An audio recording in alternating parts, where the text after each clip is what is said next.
Welcome everybody to Pandemic Puppies. This last week I heard this number and it was a little alarming for me.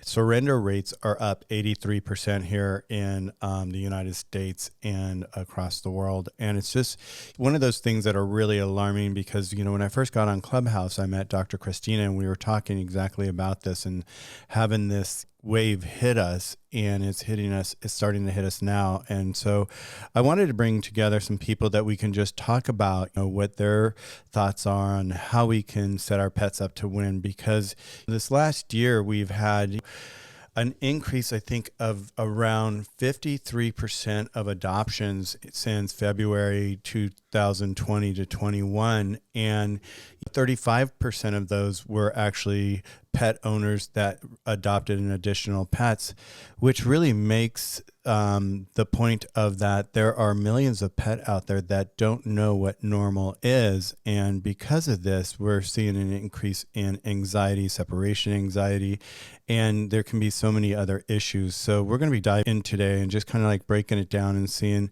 what everybody's opinion is around the world right now and what's going on in their own world to kind of see how we all can be proactive and just really helping our dogs. So with that, Kassie, let's start with you. I know that you work with tons of rescues and training and, you know, you're linked into breeders and all that. What's your thought on this? Honestly, I have so many thoughts on this, primarily because I do work for one of the largest Ontario shelters with one of the highest surrender rates in Ontario. And we actually haven't seen an increase in surrenders over the past 2 years. We're actually sitting at right about the exact same as we were pre-pandemic. Actually, the CEO of the company actually just put out COO of the shelter just put out some information and statistics on it about a week and a half ago, actually, because we are seeing an increase in behavioral issues and an increase in people looking for support, but we haven't actually seen an increase in surrenders, surprisingly enough. So I know that those statistics are a little bit different kind of across Canada and across the United States and stuff, but from everything I've read over the past probably 6 months is that the actual surrender rate hasn't changed a whole ton. So I'd be definitely very interested to see where we're seeing that for sure. But for me personally, it's about education, empathy, compassion, trying to figure out what we can do to help secure and keep the human-animal bond, mainly because realistically in our shelter systems and in our rescue systems and even from ethical breeders and things like that, if we don't offer education and, you know, people are left ignorant to behavior issues or medical issues or all of those fun things, or even just spay-neuter issues, we're leaving a large gap and a large room for error. And I think that that's where those of us that are, you know, at the forefront of advancing animal welfare really need to be adding to the conversation in the sense of we need appropriate education. We need resources that are cheaper and or covered by, you know, these organizations, and really starting to add to that education and those, you know, expenses that a lot of pet parents are seeing that they maybe weren't expecting, or specifically issues like separation anxiety and isolation distress and those sorts of things, because we definitely have seen an increase in that. And without the appropriate resources, that's where I think we're going to start to see, for us, particularly where I am here in Ontario, that's where we're going to start to see an increase in those surrenders start to happen and things like that. So I think education, empathy, and compassion are where I would start. I love the fact that you said, you know, it's really important to be adding it to the conversation with whatever arena that you're in. And I think that is really, really important. And, you know, one of the interesting things that I've read, and I've been reading CNN and all the BBC news and all that. And so I'm getting all these statistics from there just to give you a backside of it all. There's so many people that they even said that a lot of them are because parents are frustrated, exactly what you're talking about. They don't know what to do. There was a lack of education. The dogs don't know any different, and now they're, the world's slowly opening up here in the United States. I think you guys are still in lockdown there in Canada. It's really, for me, it's like a lot of these people, what we're seeing is some people could not keep their pet because they couldn't afford to keep their pet, and that's been one of the big things. And what they're learning also is like these people, what they're doing now is they're relisting them on social media and on different websites for resale, selling the pups, which is a whole nother thing that they see a lot in the UK right now, and we see it here in the United States as well. I do want to jump to Jay next and just kind of see, Jay, what's your overall feeling of everything we kind of discussed so far? I would love to hear your input. Yeah, sure, Michael. I mean, I think Kassie and I are in the same province, and so I'm not seeing surrenders to the degree that you are stateside. We're starting to see way more behavioral problems, and that's not super surprising either, because we're a year in, and I think on the list of speakers that you have today, we'd all agree that there are some behavior issues that arise as the dog ages and matures, and if certain things aren't in place, they can be really difficult to deal with. So I'm not seeing it here to the degree that we're not seeing the owner surrender rate really high here. That, I mean, the rescues that I can chime off 2 rescues that are in Ottawa. They're bringing in like 200 dogs from other places, Caribbean and Dominican and stuff like that, Barbados, because there's just no available dogs for adoption here. So I mean, that's probably a room in and of itself. I think maybe if I can speak to potentially why the surrender rates are high, I think that's pretty much a no-brainer. It's like we're a year or plus in, some of these behavior issues are becoming difficult to deal with, and now people have the cost of dealing with that and sort of getting that sorted. They're dealing with the time of dealing with that, and they're dealing with the desire to even deal with that, period. And so if you don't have the desire there, and we have this mentality of sort of a disposable society, it just suits people to, it's just easier and cheaper to surrender than it is to deal with it. And so that gets really tricky too. So if I could provide one quick example of that, I have a surrender here. The day that she came, she was surrendered to the SPCA. The day that she came in the afternoon. She was slated for euthanization that night.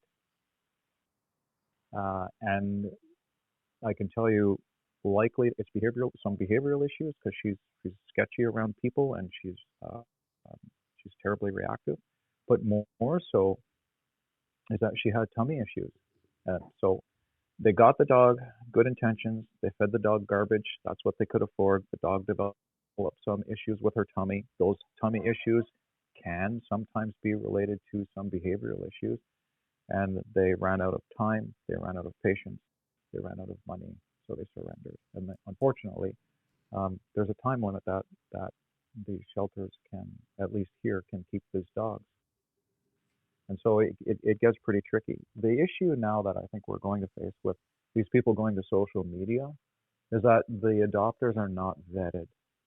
And that's really, really tricky, because not only are they not vetted, it's like, my experience is like the dogs can only have switch environments and go from place to place so many times before the inconsistency, before the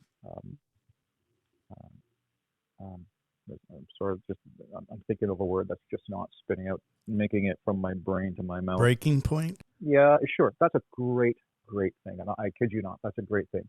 For me, there's a breaking point where it's like you exhaust the amount of homes that the dogs can go into, because the dog learns such it's just like the world is terribly unstable. People are terribly unstable, and it gets really, really difficult. And so unfortunately, sometimes those dogs meet their demise.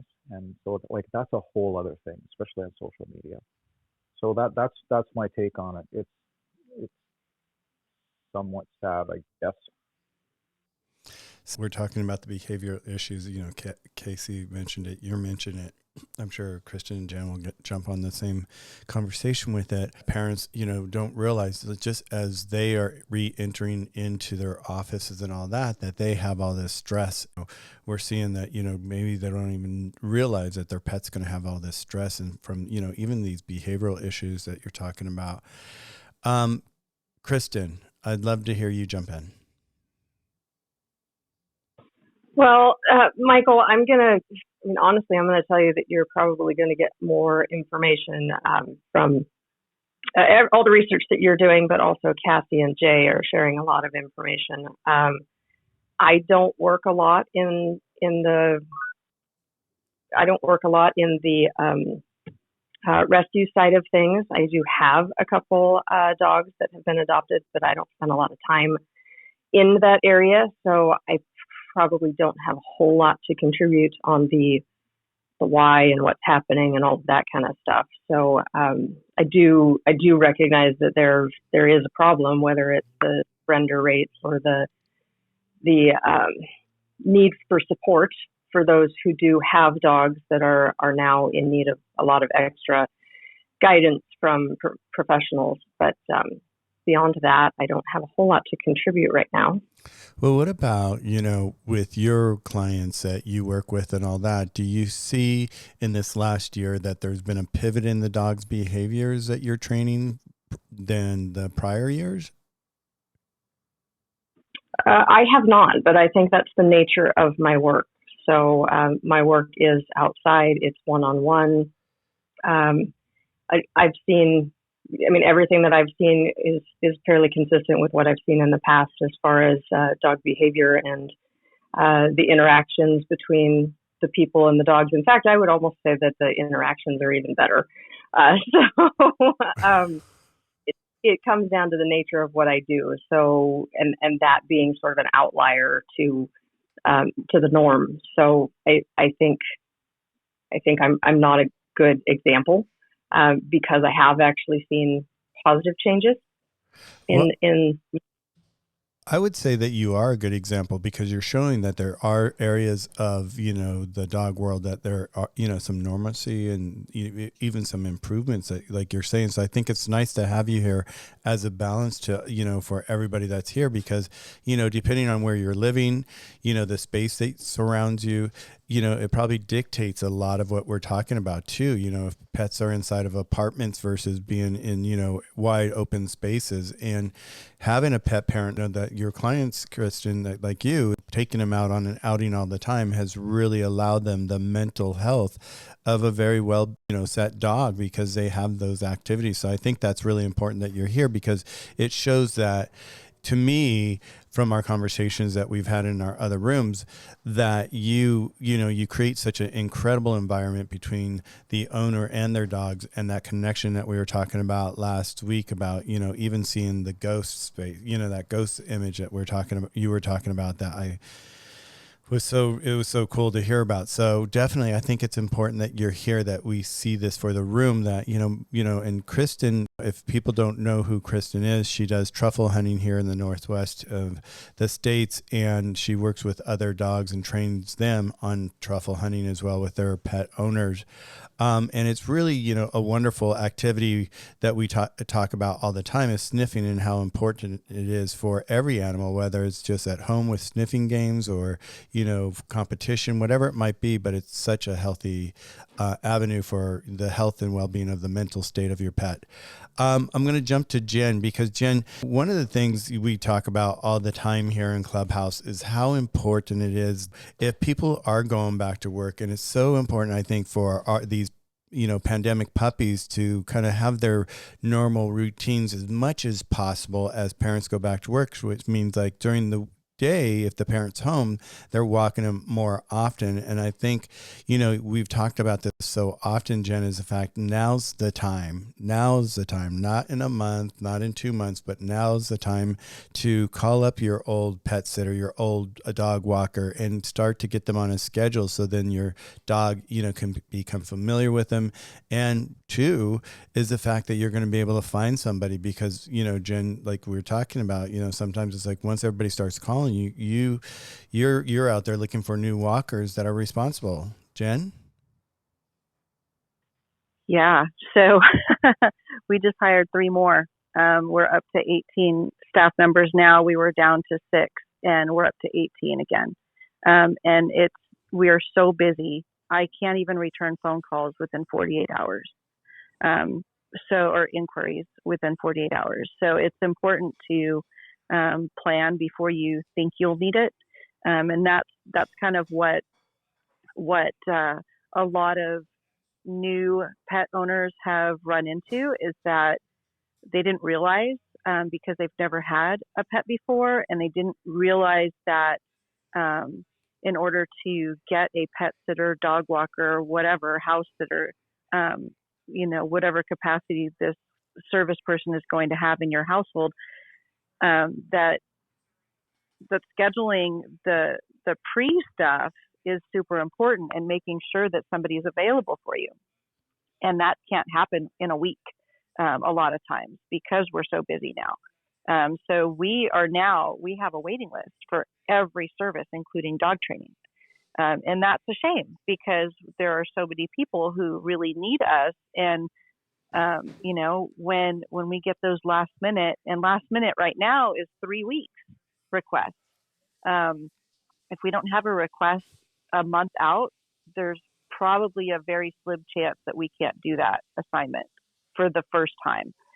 But we can set people up for the next time.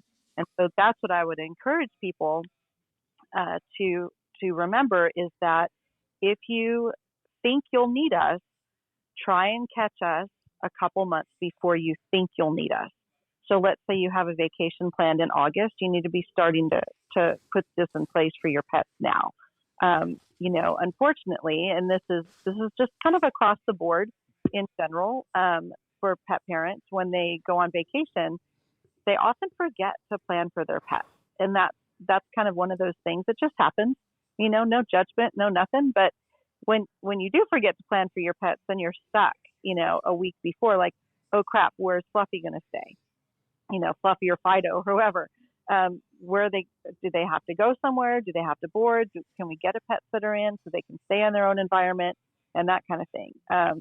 And then, for the weekly dog walking kind of stuff that we do, our people are booked like a lot of dog walkers, and half of us went out of business, more than half, I'm sure. That's just a guess. There's no statistics on that I can actually pull from at this moment, but my guess is about half of the dog walkers and pet sitters are no longer. They had to find other work, because a lot of us are sole proprietors or worked for small companies and didn't really get, or gig workers. And as you guys know, like, gig workers get the shaft all the time, right? So we don't have options. A lot of us don't have options to collect some of the money that other people do, employed people do. So some people couldn't make it. So contacting your old pet sitter and dog walker may work, but probably have a better chance of finding somebody completely brand new who has pivoted or has made it through the pandemic. If you don't have one from before, if you're a new pet owner, just try and reach out to your neighborhood, like next door, Facebook groups that are local, Instagram, just, do a hashtag your city and pet sitter or whatever and see who you can find. And find somebody who you like. Find somebody who can come in and do exactly what you need. And hopefully you can keep your dogs in your home when you go away. So that they're not boarding and having that opportunity to catch something from other dogs, or the stress of going to someplace sometimes is too much for some dogs and most cats. So if you can keep your pets in your own home, especially if they're new to your home within the last 3 or 4 months, they're still kind of getting acclimated. So it's really important to try and keep routines the same as possible. As possible is the biggest word right there. And so when you're looking for somebody, obviously you want someone who's going to line up with how you've worked with your pet. Whether it's a cat or a dog, you want someone who's not going to be, if your cat is on medication, for example, and you say, well, you got to catch the cat no matter what, well, then let's set us up for success, right? Let's block off a bedroom so the cat can't go under the bed, for example. So make sure that, you have things in place before you go, and make sure that the person you hire is going to do the things that you would do with your pet. And if there are easier, better tricks to some fun tips and tricks for that pet sitter to get it done a little bit nicer, then do it, like have them show you how they would do it, or have them explain to you how they would do it or how they do those things. And you may get some really cool options for fun pill times versus stressful pill times. So that's just a little bit about, like getting people in and who to look for, how to look for them. Kind of super as brief as I possibly can be. Hopefully that was helpful, Michael. Yes, no, you've just added this, how many more people to your team, and in the next few weeks, how many more people are you going to be? You're probably always looking for people just to keep them ready to hire. And so if you're a pet owner and you're getting ready to go back to work right now, like I said earlier, it's like we really encourage that you reach out and start building your team with the pet sitter as well, because Jen, what you were talking about, one of the big things that I've been reading through all the documents I've been reading about pandemic puppies is that you really want to, like we said earlier, like you just mentioned as well, is try to keep the routine as close as possible to what they had during the pandemic and change it a little bit. Because one of the other things I read was that it takes maybe up to 4 weeks for some dogs and pets to acclimate to a new change in their life. So you have to go with baby steps into those changes. And even then with each individual dog, that time can even take longer. So, Dale, I want to say hello, welcome. You were discussing all these issues with pandemic puppies. Do you have something that you have to share, or do you have a question for one of our panel people? Yeah, hi, Michael. I have something I want to share. The point that I wanted to make is there are some serious issues that I see going on right now with puppies that I train in South Florida. And most of it is managing the puppy's needs. I can do all the dog training, obedience training in the world, sit down, stay calm, leave it, drop it. And those are great. But the second that I leave and the owners don't give the dog the things that they need, and the dogs are barking and the dogs are jumping a lot and chewing everything. I have a situation right now with a couple that is trying to figure out what to do. And I have 8 puppies that I train. 3 of them are thinking of rehoming their dogs. And I didn't even see this last year because we never had a lockdown here in Florida. But right now, this is becoming a real serious problem. The situation that I want to make everybody aware of and talk about is the couple lives in a condominium association. The homeowners association is telling them that they need to either get rid of the dog or get it to stop barking because they've had so many complaints. So the dog just got its 3rd round of shots and rabies. And I just posted a video where I have the lady outside doing enrichment with the puppy and engaging with the puppy and doing things to get some of that mental energy out. And they weren't doing this before. They were just letting the dog and spoiling the dog and holding the dog and talking baby talk to the dog. No leadership, no nothing. So there are 4 things. If anybody's in the audience and they're getting a puppy and they have a puppy, they're starting to have problems, there are 4 things that I always work on first before they go into serious behavior modification, which is make sure the puppy's getting enough exercise. This is walks, 6 to 8 walks a day, a lot of walks, enrichment walks, training walks, potty walks. Make sure the puppy's getting enough mental stimulation. This means engaging with the puppy, getting them to focus on you 2 or 3 times a day for 3 to 5 minutes at a time. Make sure the puppy's getting socialized after it has all of its rabies and round of shots. The puppy needs to be around other dogs and a lot of people. It has to be socialized. And finally, make sure that the puppy's getting enough enrichment. Make sure you have the licky mats and the Kongs and things to keep the puppy's brain occupied. Because if not, all of those barking and jumping and chewing and all the behaviors you don't want while they're not serious behaviors yet, can cause people to think, I can't handle this dog, and I'm going to get rid of the dog. So all the dog training in the world is not going to fix that. The owners really have to take responsibility and put their time in. And I just raised a puppy. She's 15 months, and I had her since she was 10 weeks. I know how much work it is. So anyway, thank you, Michael, for letting me share that, and I hope some people got some value. Thanks. Well, thank you, Del, very much for coming up and sharing that. I like your 1, 2, 3, 4, and we talk about all of those points here in the rooms. Last week, Jay and I had this really incredible conversation about, many of these these 4 topics that you just mentioned. And I think it's so important that what you're saying is like, you're starting to see, like, you guys weren't in lockdown and you're now starting to see this behavior because, like, yes, during the lockdown or during the whole pandemic, even maybe you guys weren't in lockdown, but maybe people couldn't go to work and they were working at home and they were cuddling their puppy 24/7. And that's what we see. And I think that's where some of these, a lot of these behavior issues are coming from. And we're just going to be seeing more of them as we start to open up even more and our dogs are out in the public with strangers, let's say. So I want to thank everybody for coming to Pandemic Puppies today. Part A, Part B will be to follow. So be sure to click on Part B so you can continue this conversation with us. Thank you again for joining us.